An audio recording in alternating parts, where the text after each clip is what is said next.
tadi soal tradisi lisan.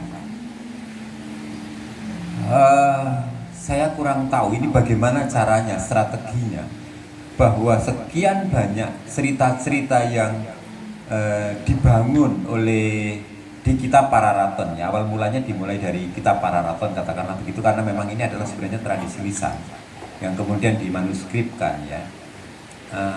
Ini menjadi cerita-cerita yang senantiasa diwarisi oleh generasi-generasi berikutnya. Cerita tentang Ken Dedes, cerita tentang Ken Arok, cerita tentang adanya desa-desa, nama-nama desa dengan segala macam potensinya, terus kemudian dengan segala macam keunikannya, munculnya nama desa, asal toponomi desa itu disebabkan karena ada apa. Ini kan sebenarnya menarik, tetapi ini nampaknya belum banyak dikemas menjadi sebuah tradisi lisan yang bisa dikembangkan di masyarakat kita. Bisa, tapi melalui dongeng. Dongeng pun kemudian terbatas, makin terkikis ya, makin tidak ada makin kalah dengan cerita-cerita kekinian dibanding dengan kejayaan, kehebatan masa lalu tentang dongeng-dongeng tersebut. Nah, mestinya jadi gini loh, mestinya kalau kita misalnya, saya tidak memperdebatkan soal Pararaton yang memang masih debatable. Banyak orang yang menceritakan bahwa itu versi ini itu, dan kemudian ada kitab lagi yang bisa lebih kuat memberikan dasar tentang keberadaan sebuah nama desa, seorang raja dan kekuasaannya dan sebagainya. Kan banyak muncul kitab-kitab berikutnya yang seakan-akan menjadi tandingan. Jadi seakan-akan bahwa Pararaton itu hanya sekedar rekayasa semata oleh penguasa di zamannya. Tetapi bisa nggak ya bahwa itu dihidupkan, cerita-cerita Pararaton itu dihidupkan kembali itu dalam satu bentuk fragmentasi ya, yang itu memudahkan orang untuk mengetahui atau untuk mengenal kembali, mengenang gitu kan, dan akhirnya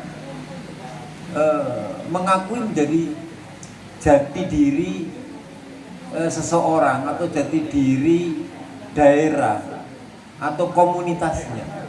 Nah, saya melihat hari ini nggak ada, hanya ada dalam sebuah petilan-petilan dan ya sudah.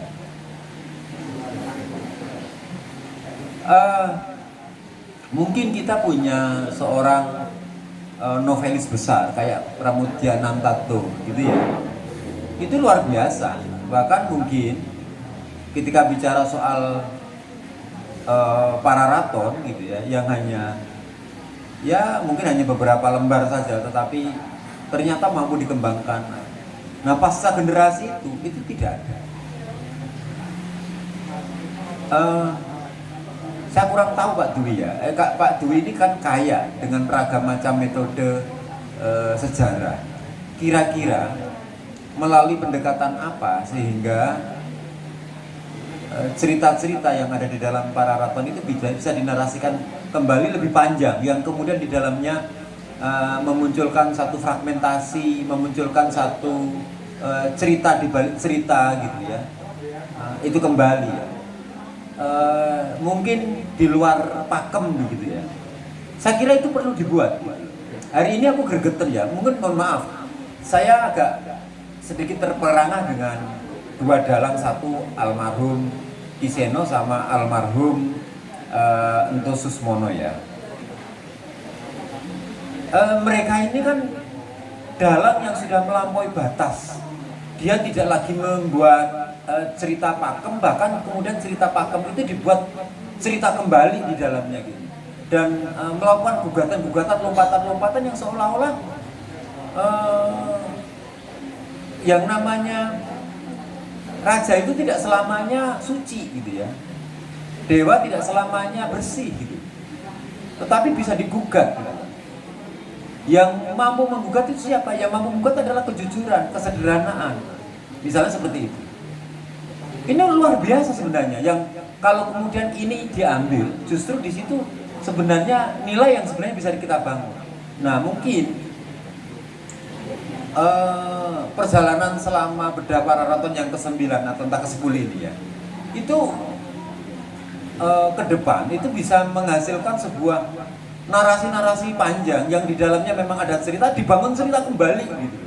Dibangun cerita kembali yang lebih news, yang lebih renyah, dan orang bisa menyadari keberadaannya dan bisa bangga dengan jati dirinya bahwa oh iya ya sebenarnya di balik itu tidak apa-apalah, tidak lagi kita perdebatkan bahwa ini kan cerita yang direkayasa adalah dalam rangka itu, tidak masalah sudah. Tetapi sebenarnya di balik itulah yang kemudian harus hikmah, itulah yang sebenarnya akan kita bangun. Kalau tidak begitu, lama-lama gitu ya, yang terjadi adalah perdebatan melulu gitu, tanpa ada sebuah karya nyata. Itu yang saya amati. Nah ini monggo, kalau kita mau bicara soal pelestarian, bicara soal kemajuan budaya, maka objek-objek inilah yang harus dimajukan. Tidak pada objek kebendaannya, tetapi substansi apa yang sebenarnya kita bangun. Disitulah sebenarnya proyek kita, kerja kebudayaan kita. Kira-kira begitu. Masukan Pak, terima kasih.